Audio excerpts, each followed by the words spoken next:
আসসালামু আলাইকুম প্রিয় দর্শক, বরাবরের মতোই আজকে আরও একটি নতুন রেসিপি নিয়ে হাজির হয়েছি। আজকে রুটি দিয়ে এমন একটি রেসিপি তৈরি করব, আপনারা না দেখলে বিশ্বাসই করবেন না যে রুটি দিয়ে এরকম একটি রেসিপি হয়। তো প্রথমে রুটিগুলোকে লম্বা লম্বা করে ভাঁজ করে নিয়েছি। এবারে এটাকে কেটে নিব। ঠিক আমি যেভাবে কাটতেছি একই পদ্ধতিতে আপনারাও কেটে নেবেন।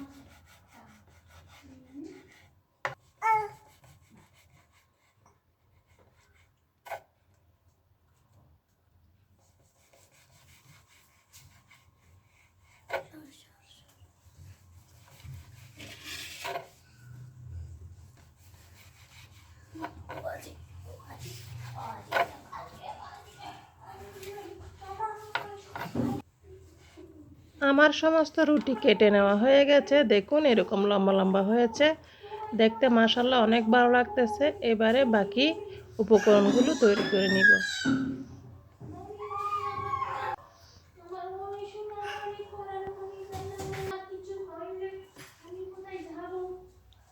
আমি কিছু উপকরণ কেটে নিয়েছি। এখানে নিয়েছি স্লাইস করা পেঁয়াজ, স্লাইস করা টমেটো, একদম মিহি কুচি করে রসুন, কাঁচামরিচ, ধনেপাতা এবং পেঁয়াজ কলি সমস্ত কিছু কেটে নিয়েছি। এবারে মূল রান্নাতে চলে যাব। একটা ফ্রাই প্যানে পরিমাণ মতো তেল দিয়ে নিয়েছি, আপনারা চাইলে বাড়িয়ে কমিয়ে দিতে পারেন।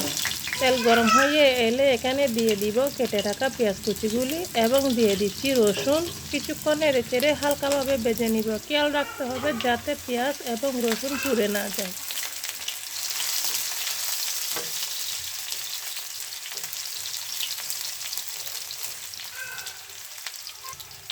কিছুক্ষণ ভাজার পর এখানে দিয়ে দিলাম কেটে রাখা ছোট ছোট করে কেটে রাখা মরিচ এবং দিয়ে দিলাম লম্বা লম্বা করে কেটে রাখা টমেটো। এগুলো দিয়ে আরও একটুখানি নেড়ে চেড়ে কষিয়ে নিব।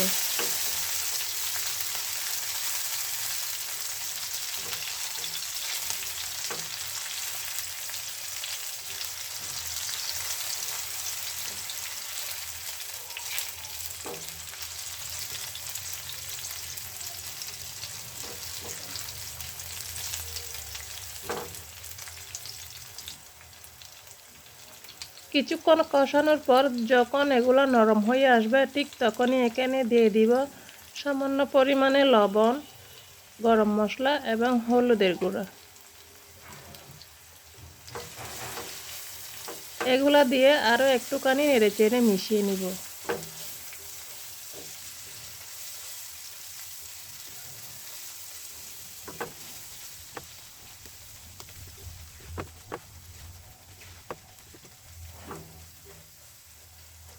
এমনভাবে কষাতে হবে যেন টমেটো গলে মশলার সাথে মিশে যায়।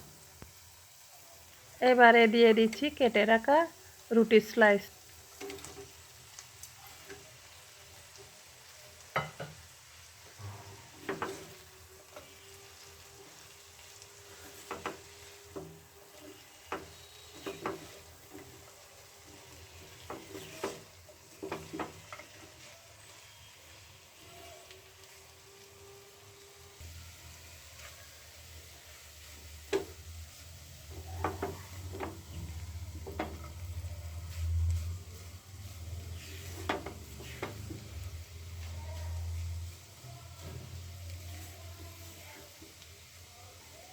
এবারে এখানে দিয়ে দিচ্ছি পেঁয়াজ কলি, কিপ করে ছোট ছোট করে কেটে রাখা টমেটো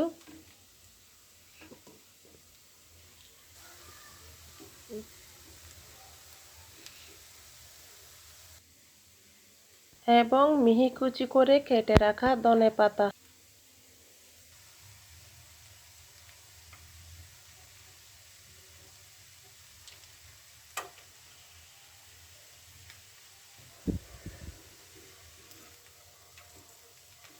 একটুখানি নেড়েচেড়ে মিশিয়ে দিয়ে রান্না করে নিব আর 5 মিনিটের জন্য।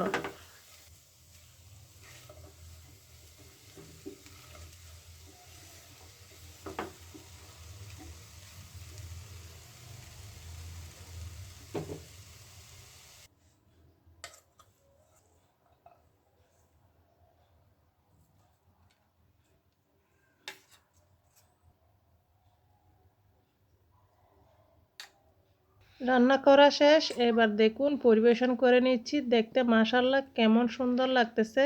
এভাবে যদি বেঁচে যাওয়া রুটি রান্না করে নেন, বাচ্চারা তো আনন্দ করে খাবে। যেহেতু এখানে কোনো বাহারি মশলা ব্যবহার করা হয়নি, একদমই স্বাস্থ্যকর আর খেতে তো মাশাআল্লাহ আপনারা না বানালে বুঝতেই পারবেন না। এভাবে উপর থেকে ধনেপাতা, পেঁয়াজ কলি এবং টমেটো স্লাইস ছোট ছোট করে পেঁয়াজ দিলেও দিতে পারেন, আপনারা না দিলেও না দিতে পারেন। তবে আমার ভালো লাগে, আমি পেঁয়াজ কুচি দিয়েই খাই। ইচ্ছা করলে উপর থেকে এখানে শসা কুচিও দিতে পারেন, এতে খেতে ভালো লাগে। এই রেসিপিটা আপনাদের কেমন লাগলো অবশ্যই কমেন্টে জানাবেন আর একটা লাইক দিয়ে দিবেন। আর যারা যারা আমার চ্যানেল সাবস্ক্রাইব করেছেন তাদেরকে ধন্যবাদ, আর যারা করেননি তারা এক্ষুনি সাবস্ক্রাইব করে নিন। এতে করে কি হবে, আমি ভিডিও ছাড়ার সাথে সাথে আপনাদের কাছে চলে যাবে।